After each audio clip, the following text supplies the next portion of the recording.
And there we go. So, welcome to Environmental Station Alpha, aka ESA. It's a neat little Metroidvania game developed by a pretty cool Finnish game dev, actually. It's pretty fast-paced, not quite as fast-paced as Sonic, but still, we're zooming around. The category I'm running is any percent inbounds on challenge mode, which means that I have both the horizontal and vertical dashes enabled from the start, and I'm only gonna have 10 health for the entire run.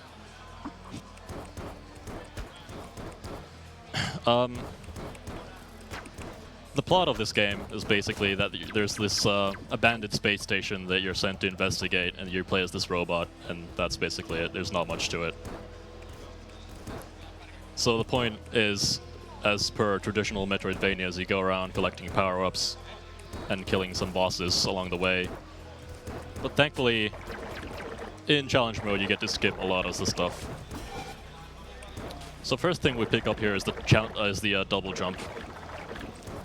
Technically not necessary for the run, but it gives you a ton of more mobility. So it's just helpful all around.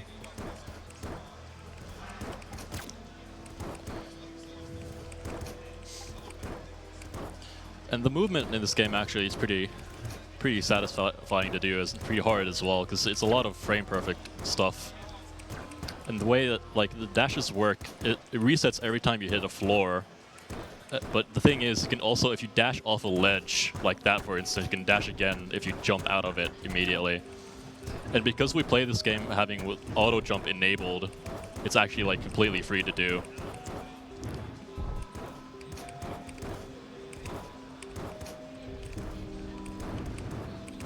But yeah, like that, if you dash off the edge, you get a second dash for free.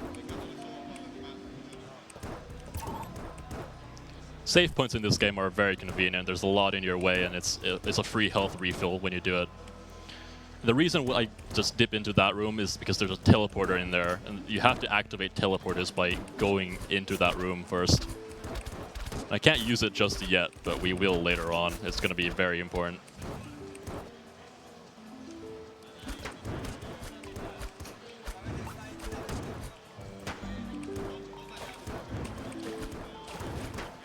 Dash is also reset if you hit water, or lava for that matter, but it's not very beneficial to dip into lava in a lot of cases.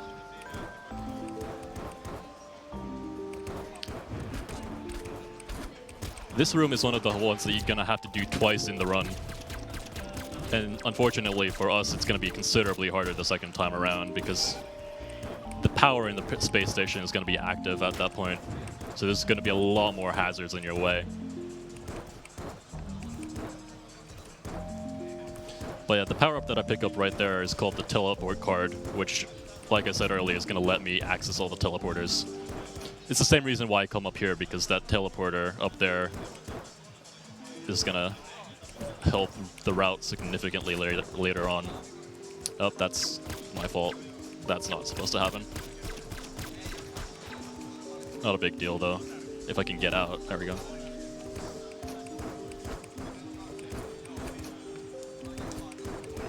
Now the problem here is I'm supposed to have the hook shot normally here, but thankfully I don't actually need it. Because if you play this game casually, you're not supposed to get through that last screen without the hook shot. But because of a trick that's going to be coming up later on, I get to do this game in a little bit out of order.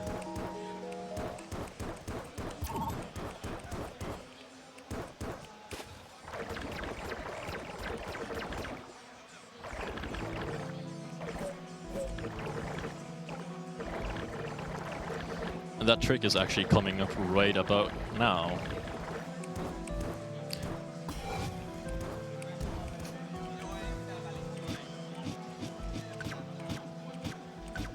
There we go. So what this is now that I have the teleport card, I can access teleporters. And if I use the teleporter and shoot on the same frame, and then activate my map on the frame afterwards, so it's basically 3 frame perfect inputs. I now have the teleporter screen stored on my screen when it shouldn't be active normally. So I can walk around freely in the game, and when it's convenient for me, I can just hover over the teleporter location and then activate it from where I'm not supposed to. And it actually saves like a lot of time throughout the run, like a couple of minutes. And when the run is already like 15, 16 minutes long, a couple of minutes is like a gigantic amount of time. Unfortunately though, it's also very easy to accidentally get rid of storage. So, for instance, if I don't have a double jump active or available, and I press the jump key, it's gonna get rid of storage. So there we got storage again. Now the hard part about this is I'm gonna get the hook shot now. So we're in the fire section again, but this time I have to do the entire section while holding down the shoot key, so that I have the power shot active. So I'm playing this entire section but holding down a button the entire way, because there's going to be some destructible walls in this next area that I can't get through, because shooting also gets rid of storage unless you jump like a frame beforehand. So in order for me to not lose storage there, I need to jump every time I shoot, and I need to do it like a frame beforehand.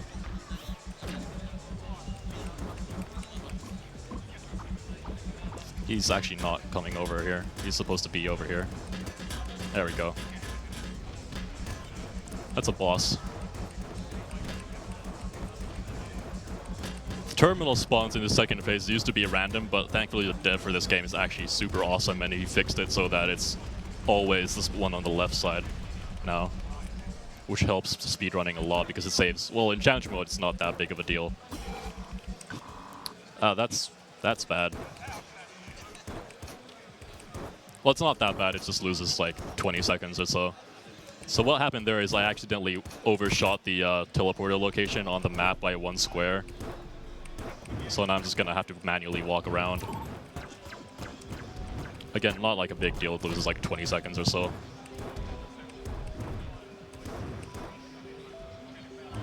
Because thankfully there's another teleporter like right here, so it's very close by.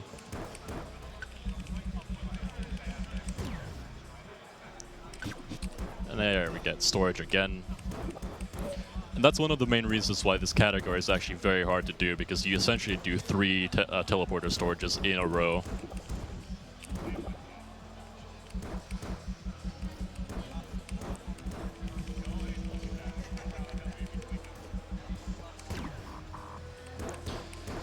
And there we do some fancy positioning with teleporter storage so that we get another effect active called text storage.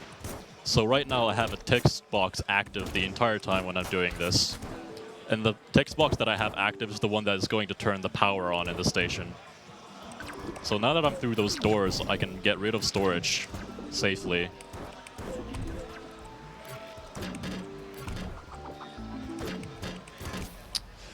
That, on the other hand, actually is pretty bad.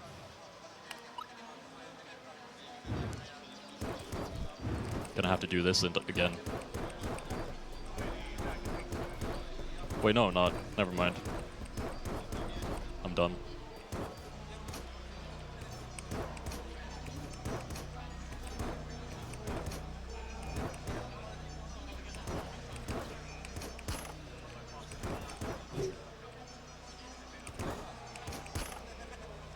Come on.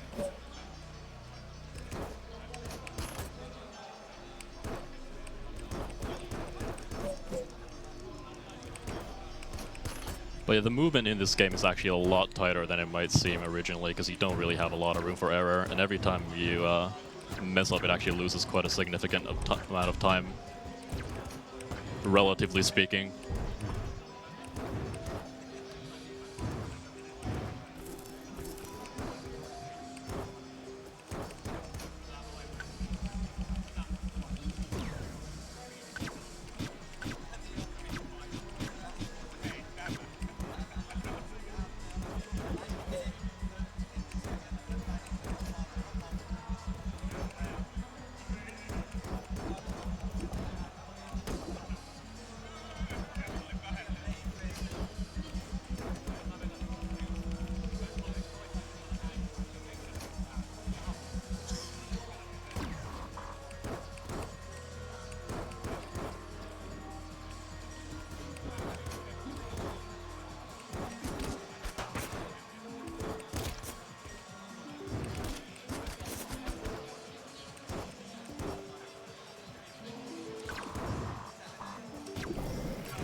gonna get rid of this dude because he actually is rather distracting for this.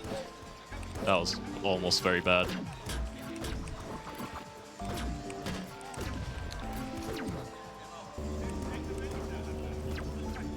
There's a faster way to get rid of that robot by sort of dashing into him and letting the plasma shield do the most of the damage, but it's also not that safe to do.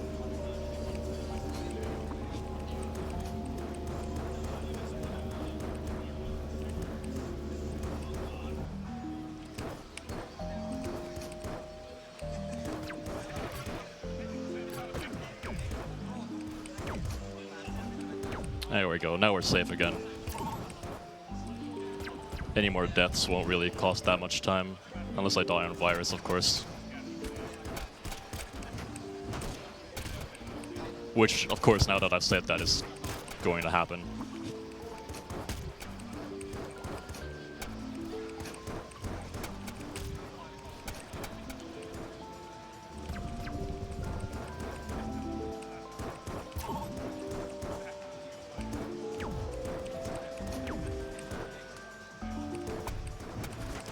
And right now, all I'm doing is going around activating terminals so that I'm gonna be able to fight the security overmind, which is the last boss before virus.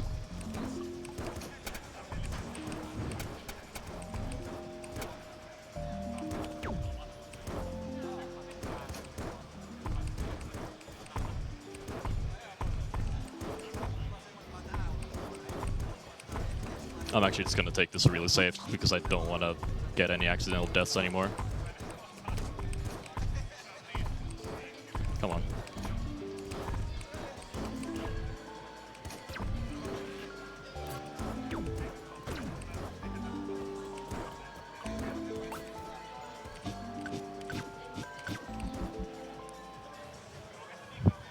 This storage only saves like 5 seconds, I don't know. I don't really know why I went for that. I seem to be very good at text store or to keep teleporter storages this run, which is pretty funny because that's like the hardest part of the run, and that's the one that I've gone most consistently so far.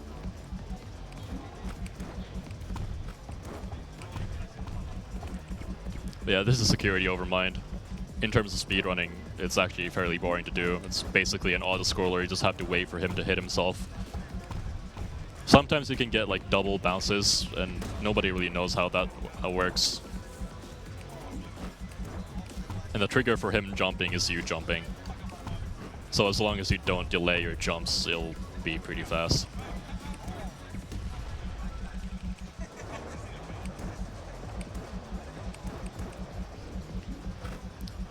You can speed this part up a little bit because normally you'd have to do 2 bounces with that big ball to make it and hit himself, but with vertical dash you can just do that instead.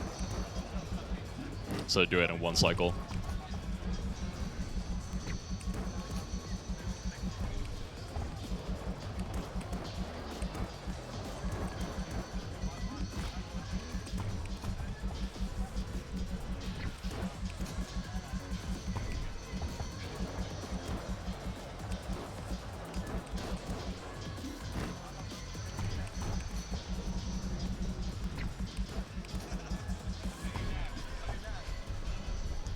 Yep, I shouldn't have jumped there. That's how easy it is to accidentally get rid of storage, but like I said, that only saves like 5 seconds, so it doesn't really matter at all. That's all that it would have skipped, that little climb.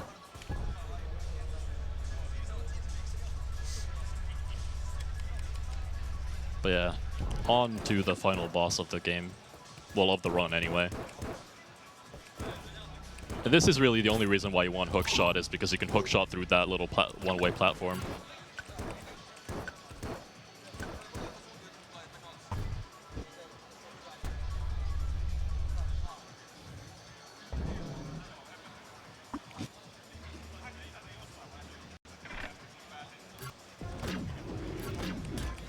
Phase 1 is pretty simple.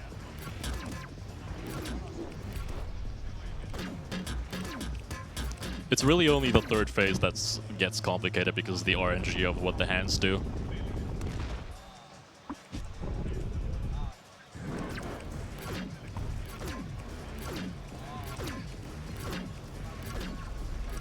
there's supposed to be an attack in between those swords and the spawn, but I don't know. Sometimes it doesn't happen, and I also don't know why that's the case. There we go. That's good. That's very good if I don't take any damage in the first 2 phases. Means I can go for faster strats.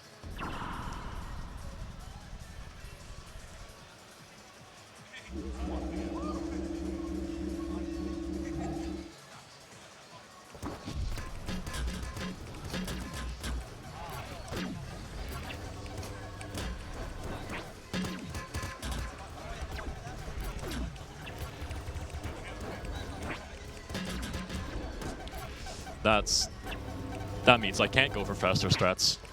Yeah, it's RNG what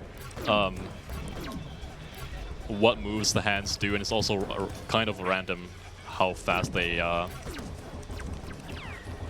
activate. I'm gonna play this really safe now.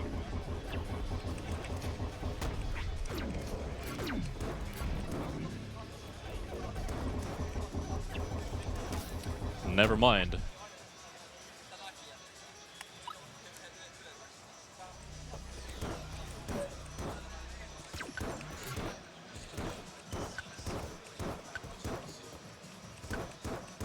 This is almost as bad as my ESA 15 run.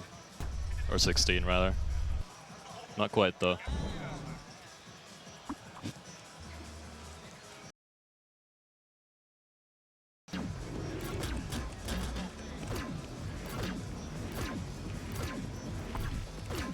Sometimes you can make him do that little run a lot slower. It all depends on your dash timing.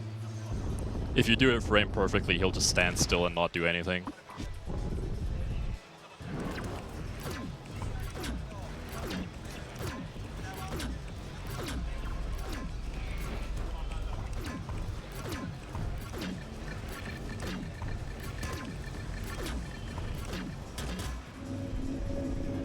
That's not very good, again.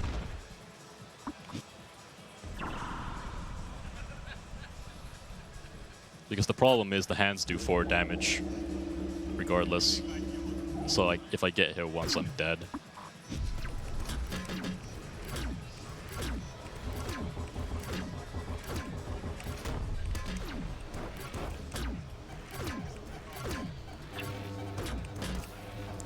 That honestly should not have hit me. I don't know why it did. I genuinely don't know why that hit me. Because you also have iframes when you dash through things.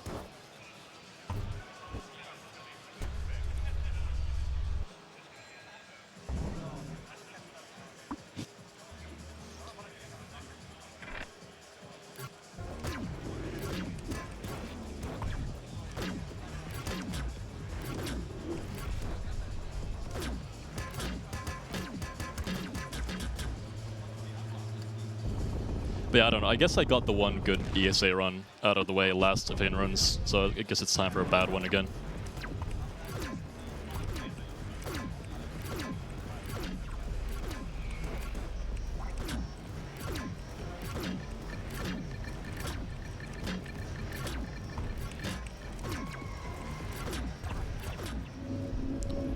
There we go. Maybe this time I can actually do it. Full health.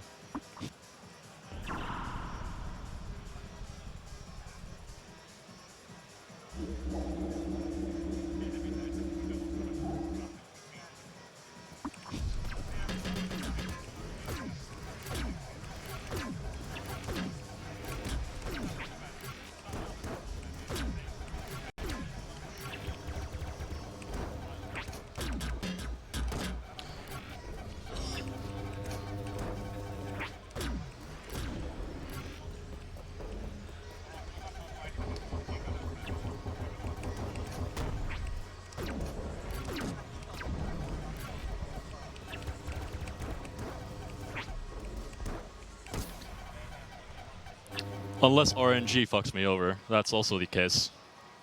Because like I said, it's RNG how fast the hands attack. And that's a case of like the fastest possible pattern, which is wonderful.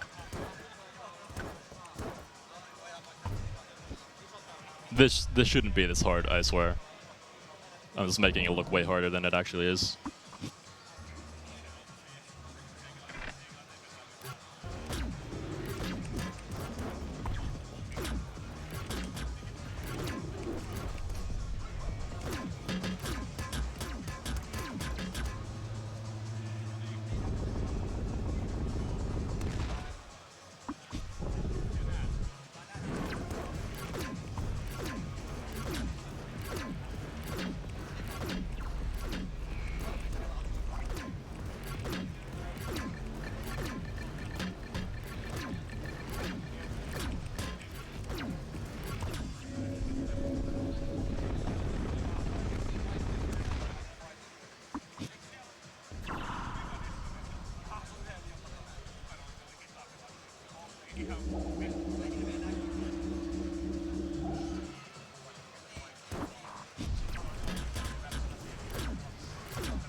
There we go.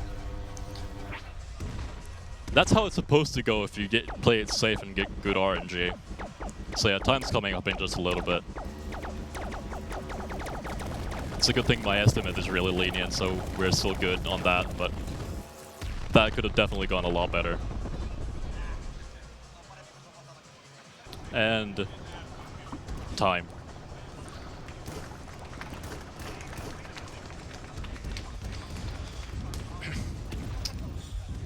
But yeah, that's the ESA Environmental Station Alpha for you. It's a really neat Metroidvania game. It's pretty cheap on Steam. If you like those kinds of games, I highly recommend it.